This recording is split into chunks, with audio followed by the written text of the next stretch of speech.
Hey guys, welcome to Dubai Pain Free. I'm your host, Ryan Davis, a sports chiropractor and performance rehab specialist based out of Dubai. Today we're talking about a giant topic, and that's lower limb tendinopathy. So these are injuries like hamstring tendinopathy, Achilles tendinopathy, plantar fasciopathy, posterior tibial tendinopathy, extremely common injuries that you see in the active lifestyle individual. And unfortunately, these are injuries that are still being mismanaged to a large extent in the healthcare world. So today we're going to be covering Jill Cook, who's a preeminent researcher in regards to tendinopathies.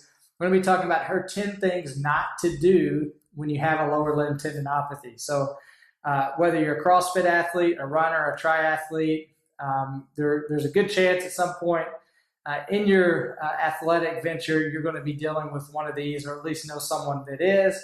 And here's the advice that we want to give you today. So, number one, you don't want to rest completely. So, a tendinopathy, unfortunately, if you Google how to self-treat these types of injuries, you're going to get some version of rest, stretching, and icing. And unfortunately, the research does not back that up. The reason for that is if you rest, you're really just decreasing the capacity of your tendon to tolerate stress in the long term. So maybe your pain will desensitize while you unload it, but when you go back to any sort of activity, you now have a lower capacity to tolerate that stress. And if you go right back to that same activity, you're very, very likely to have a reactive tendinopathy or a flare-up of that injury. So we don't want to rest completely. Instead, what we want to do is find the entry point to load and start reloading that tendon in a way that doesn't aggravate it, and over time increase the capacity of that tendon to tolerate stress. Second, we don't want to rely on passive treatments only. So unfortunately, it's still very common to go to see physio or to go to your sports medicine doctor and be given passive treatments only. Things like massage, manual therapy, stem, ultrasound, dry needling. Again, while these may give you some short-term pain relief, they're not doing anything to change the tissue. They don't change those properties of the tendon that we need to change to allow it to absorb force and release force when we go back to our sport. So we can't just rely on passive treatments. Third, we can't rely on injections only. There's not a lot of great research with injections in regards to tendinopathy. There is a chance that injection can give you some pain relief, but just like the passive treatment topic, it's not going to do anything to change that property of the tendon to absorb and release force, which is what tendons need to do. We need to rehab these things properly. Fourth, you don't want to ignore your pain. So pain is an alarm signal from your brain saying something's not right here. You can't ignore that. If you keep pushing into your pain with a tendinopathy, you're going to just further sensitize that tissue. You're going to make that tissue more reactive, and eventually your world is going to shrink. So maybe it just used to hurt when you ran or you jumped, and now all of a sudden it hurts when you walk or it hurts when you go up the stairs. So you can't ignore your pain. You want to get into a proper rehab program as quick as possible, especially if you're interested in getting back to your sport long term.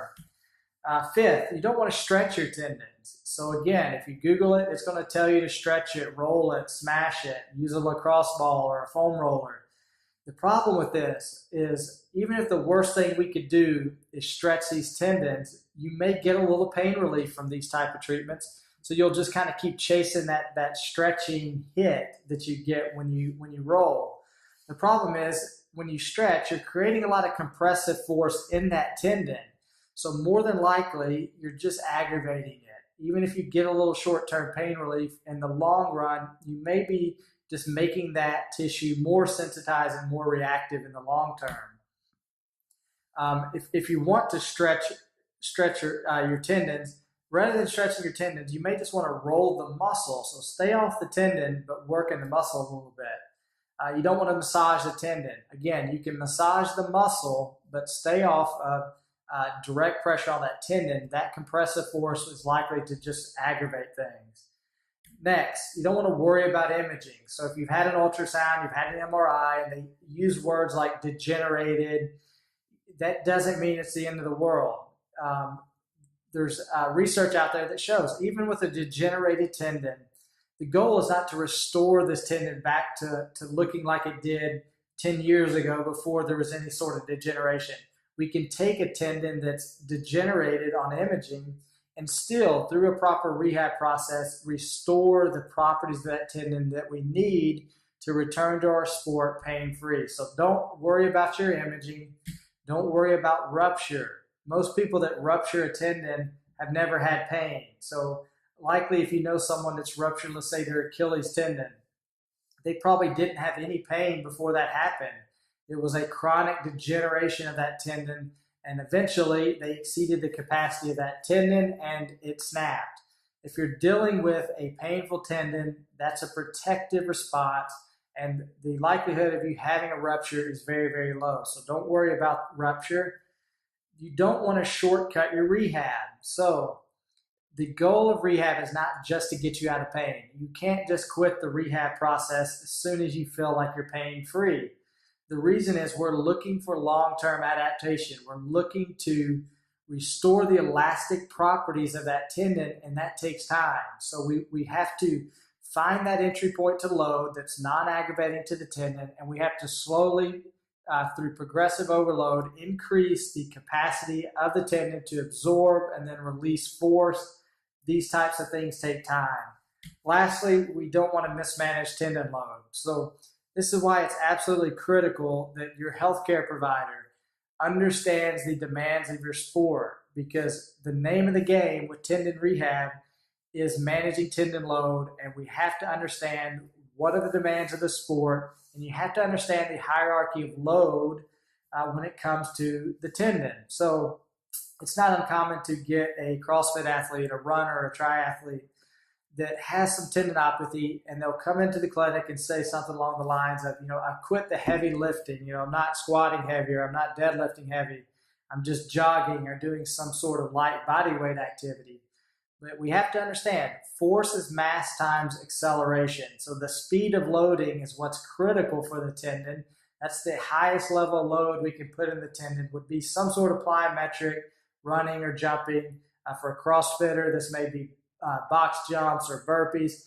These things, while they seem like light exercises because of their body weight, running has about 3 times body weight of load through the tendon. So it's very, very high load activity compared to something like a slow movement. Even a heavy, slow squat can be a low load to the tendon if done correctly. So as long as we're not compressing the tendon and our exercise has a tempo component to it, these things can build the capacity of this tendon over time.